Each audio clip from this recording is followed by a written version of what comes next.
Hello, నేను miss రావు. జగన్మోహన్ రెడ్డి గారి mind set గురించి, కేఏ పాల్ గారి మైండ్ సెట్ గురించి రకరకాలుగా ఈ మధ్యకాలంలో పొలిటికల్ సర్కిల్స్లో చర్చ జరుగుతుంది. వాస్తవంగా ప్రపంచ శాంతి దూతగా కేఏ పాల్ గారికి పేరుంది. నాకు తెలిసినంత వరకు 96లో ఆయనకి ఒక మత ప్రబోధకునిగా, ప్రపంచ శాంతి దూతగా ఆయనకి ఎనలేనటువంటి ఫాలోయింగ్ ఉంది. నేను స్వయంగా చూశాను కేఏ పాల్ గారి ఫాలోయింగ్ ఏంటి అనేది. కానీ ఆ తర్వాత ఆయన ప్రజాశాంతి పార్టీ పెట్టి ఆయన ఏ విధంగా రాజకీయాల్లో అబాస్ పాలయ్యారు, లేదా రాజకీయాల్లో ఆయన ఒక కమెడియన్ అనేటువంటి పదాన్ని కూడా కొంతమంది ఉపయోగిస్తున్నారు. నేనైతే ఉపయోగించను. ఆయన ఆలోచన ప్రకారం ఆయన వెళ్తున్నారు. బట్ ఆయన్ని ఆ పదంతో సంబోధిస్తున్నారు చాలామంది కూడా.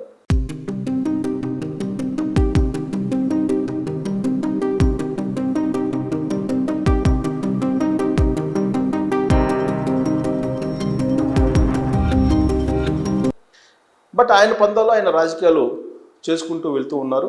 సీరియస్ పాలిటిక్స్ జరుగుతున్నప్పుడు కేఏ పాల్ వచ్చినట్టు అనేటువంటి ఉదాహరణని కవిత లాంటి వాళ్ళు చాలా సందర్భాల్లో చెప్పారు. సో కాబట్టి సీరియస్ పాలిటిక్స్ నడుస్తున్నప్పుడు కేఏ పాల్ గారు వస్తే అదొక ఎంటర్టైన్మెంట్ అనేటువంటి భావంతో రాజకీయ పార్టీలో ఉండేటువంటి నాయకులు ఉన్నారు. ఇప్పుడు ఆ స్థానాన్ని జగన్మోహన్ రెడ్డి గారు భర్తీ చేస్తున్నారు అనేటువంటి అభిప్రాయం కలుగుతుంది కొంతమందికి. అందుకే ఈ మధ్యకాలంలో, అంటే ఇటీవల 2 రోజుల క్రితం ఏలేరు కాలువ ముంపు ప్రాంతానికి వెళ్ళినప్పుడు, పిఠాపురం పవన్ కళ్యాణ్ గారి నియోజకవర్గానికి వెళ్ళినప్పుడు జగన్మోహన్ రెడ్డి గారు చేసినటువంటి యాక్షన్ ఏదైతే ఉందో ఆ యాక్షన్ చూసిన తర్వాత కేఏ పాల్ని మరిచిపోయే విధంగా, మరిచేలాగా జగన్మోహన్ రెడ్డి గారు యాక్ట్ చేస్తున్నారు, ఆ విధంగా వ్యవహరిస్తున్నారు అనేటువంటి ఒక కంపారిజన్ని రాజకీయ వర్గాల్లో తీసుకొస్తున్నారు. అందుకే ఇంచుమించుగా వాళ్ళిద్దరూ చేసినటువంటి యాక్షన్ ఏదైతే ఉందో ఆ యాక్షన్ని మీకు చూపించడంతో పాటు దాని మీద విశ్లేషణ చేసేటువంటి ప్రయత్నం చేస్తాను. బట్ కేఏ పాల్ గారి యాక్షను విజువల్స్ చాలా ఉన్నాయి, కానీ నాకు ఆ యూట్యూబ్లో కొన్ని చాలా వాటర్ మార్క్స్ ఉన్నాయి, వాటిని తీసేటువంటి పరిస్థితి నాకు లేదు. అందువల్ల నేను అందుబాటులో ఉన్నటువంటి ఒక్క చిన్న వీడియోనే మీ ముందు ఉంచేటువంటి ప్రయత్నం చేస్తాను. అలాగే జగన్మోహన్ రెడ్డి గారిది 2 రోజుల క్రితం ఆయన చేసినటువంటి యాక్షన్ ఏ విధంగా ఉందో దాన్ని మీ ముందు ఉంచుతాను. సో ఆ 2 చూసిన తర్వాత మీకు ఏమనిపిస్తుంది అనే దాని మీద కామెంట్ చేయొచ్చు. నేను కూడా దాని మీద విశ్లేషణ చేసే ప్రయత్నం చేస్తాం. దానికంటే ముందు మనం ఆ ఇద్దరు సంబంధించి, అంటే కేఏ పాల్, ఇటు జగన్మోహన్ రెడ్డి గారు, ఇద్దరు వాళ్ళ యొక్క బాడీ లాంగ్వేజ్ ఎలా ఉంది అనేది ఒకసారి మీరు కూడా చూడొచ్చు. ఇక్కడ చూడండి కేఏ పాల్ గారు, ఇక్కడ కేఏ పాల్ గారు, ఇక్కడ జగన్మోహన్ రెడ్డి గారు.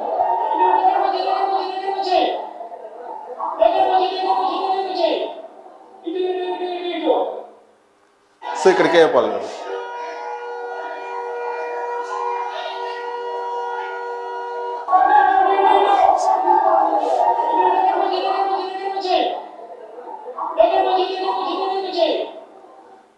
సో జగన్మోహన్ రెడ్డి గారు దగ్గరికి వచ్చి అమ్మ నీకు 15,000, అమ్మ నీకు 15,000 అని చెప్పి యాక్షన్ చేసి చూపిస్తారు. నాకు రావట్లేదు, బట్ జగన్మోహన్ రెడ్డి గారి యాక్షన్ చాలా కష్టం.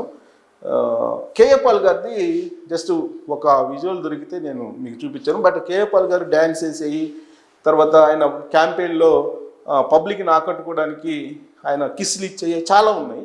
అవి యూట్యూబ్లో మీరు కూడా చూడొచ్చు. బట్ వాటన్నిటిని మీకు చూపించేటువంటి ప్రయత్నం చేయాలనుకున్నాను, కానీ బట్ నాకు ఎగ్జాక్ట్ విజువల్ దొరకలేదు.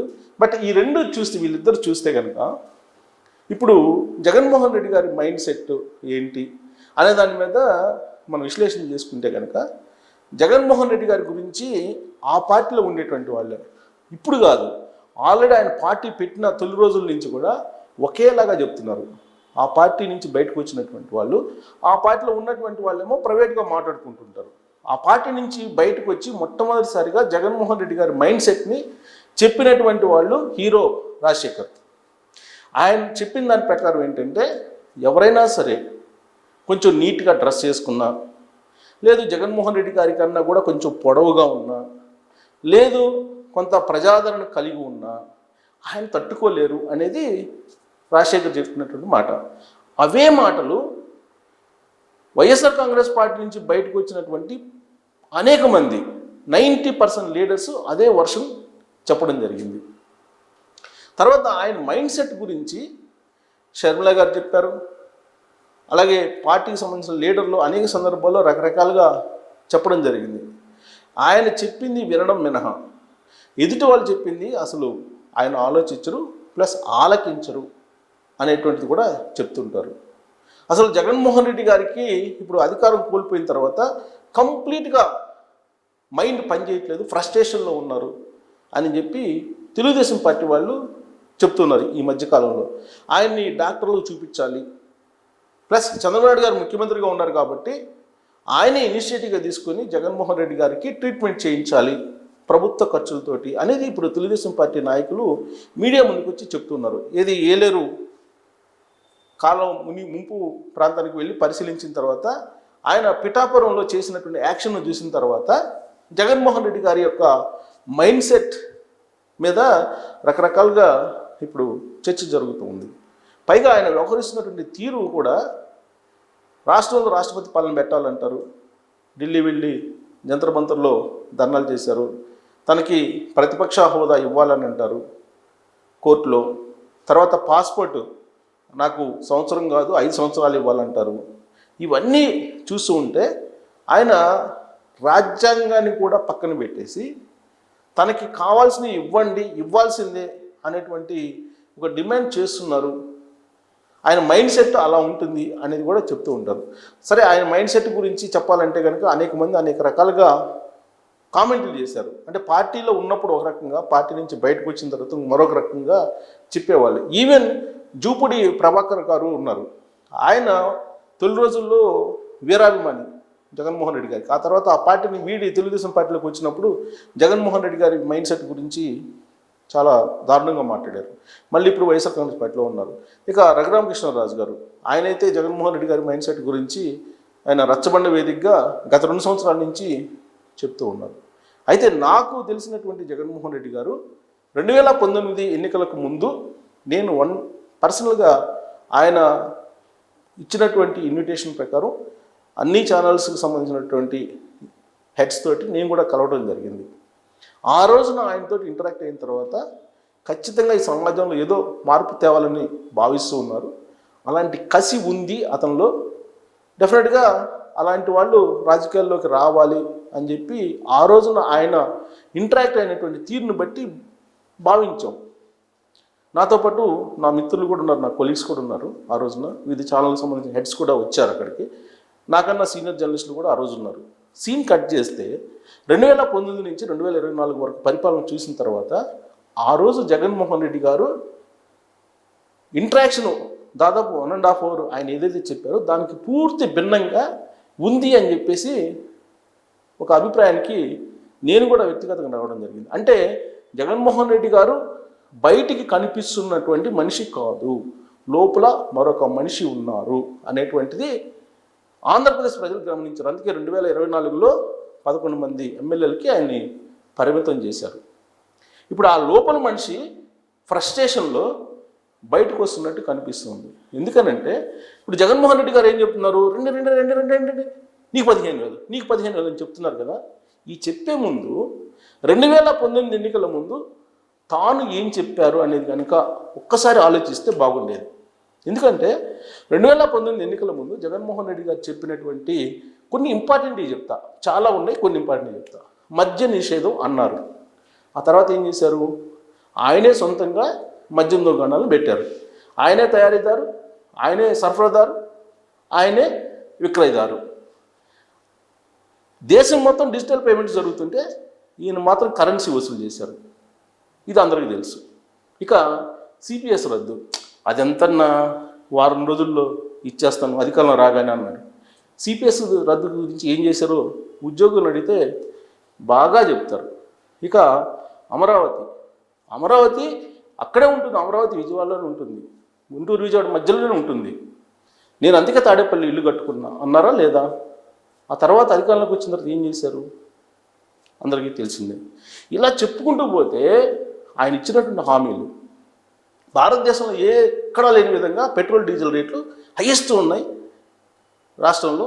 నేను రాగానే తగ్గిస్తానన్నారు. తగ్గించారా? తర్వాత ఎలక్ట్రిసిటీ ఛార్జీలు సామాన్యులు భరించలేని విధంగా ఉన్నాయి. నేను వచ్చిన తర్వాత అందుబాటులో తీసుకొస్తాను అందరికీ అని అన్నారు. 9 సార్లు పెంచారు. ఇలా చెప్పుకుంటూ పోతే అనేకం ఉన్నాయి. తర్వాత మరొక విషయం చెప్తా. ఇప్పుడు చంద్రబాబు గారు 20,000 రైతుకి సంబంధించిన ఆర్థిక సహాయం చేస్తున్నారు. జగన్మోహన్ రెడ్డి గారు 13,500 ఇస్తానన్నారు రైతు భరోసా కింద. ఇచ్చింది ఎంత? 6,000 రూపాయలు నరేంద్ర మోడీ గారు ఇచ్చిన వాటిని కూడా లెక్కేసి 13,500 ఇచ్చారని చెప్పారా లేదా రైతు భరోసా? ఇవన్నీ చెప్పుకుంటూ పోతే జగన్మోహన్ రెడ్డి గారు ఇప్పుడు ఏదైతే ర్యాగింగ్ చేయాలని చెప్పి చంద్రబాబు గారిని ప్రయత్నం చేస్తున్నారో 2019లో జగన్మోహన్ రెడ్డి గారు చెప్పినటువంటి హామీలు ఆ తర్వాత ఫ్లేట్ ఫిరాయించినటువంటి పరిస్థితిని కనుక చెప్తే ఆయన హావభావాలతోటి నాకైతే రావట్లేదు ఆయన హావభావాలు. బట్ ఆయన హావభావాలతోటి కనుక ఆయన ఇచ్చిన హామీలు తర్వాత జరిగినటువంటి పరిస్థితులను కనుక వివరిస్తే ఇప్పుడు ఆయన చేస్తున్నటువంటి మిమిక్రీ ఫ్రస్ట్రేషన్ నుంచి వచ్చినటువంటి ఒక వ్యవహారంగా లేదంటే ఒక భావనగా తీసుకోవచ్చు. సో కేఏ పాల్ గారు కూడా అలాంటి యాక్షన్ చేస్తూ ఉంటారు. అందుకే ఈ మధ్య ఇప్పుడు మీమ్స్లో పెడుతున్నారు వీళ్ళిద్దరిని, కేఏ పాల్ అలాగే జగన్మోహన్ రెడ్డి గారు ఇద్దరు పొలిటికల్గా ఎలా యాక్షన్ చేసి సీరియస్ పాలిటిక్స్ నడుస్తున్నప్పుడు ఎలా వాళ్ళు ఎంటర్టైన్మెంట్ చేయడానికి ప్రయత్నం చేస్తారని. ఎందుకంటే బుడమేరు పొంగి అక్కడేమో వరద సహాయం చేయడానికి కేంద్రం నుంచి రాష్ట్రం నుంచి ప్రభుత్వాలు రకరకాల ప్రయత్నాలు అక్కడ చేస్తున్నాయి. అలాగే అక్కడ పిఠాపురంలో వరదల్లో మునిగిపోయినటువంటి వాళ్ళని ఆదుకునేందుకు అక్కడికి డిప్యూటీ సీఎం వెళ్ళారు. సీరియస్గా అక్కడ వాళ్ళు ఎఫర్ట్ పెట్టి ఆస్తి నష్టం ప్రాణ నష్టం జరగకుండా ప్రయత్నం చేస్తుంటే జగన్మోహన్ రెడ్డి గారు అక్కడికి వెళ్ళి యాక్షన్ చేశారు. అందుకే కేఏ పాల్ గారి యాక్షను అలాగే జగన్మోహన్ రెడ్డి గారి యాక్షన్ని కంపేర్ చేస్తూ సోషల్ మీడియాలో తిప్పుతూ ఉన్నారు. దాన్ని విశ్లేషణ చేసే ప్రయత్నం చేశాను.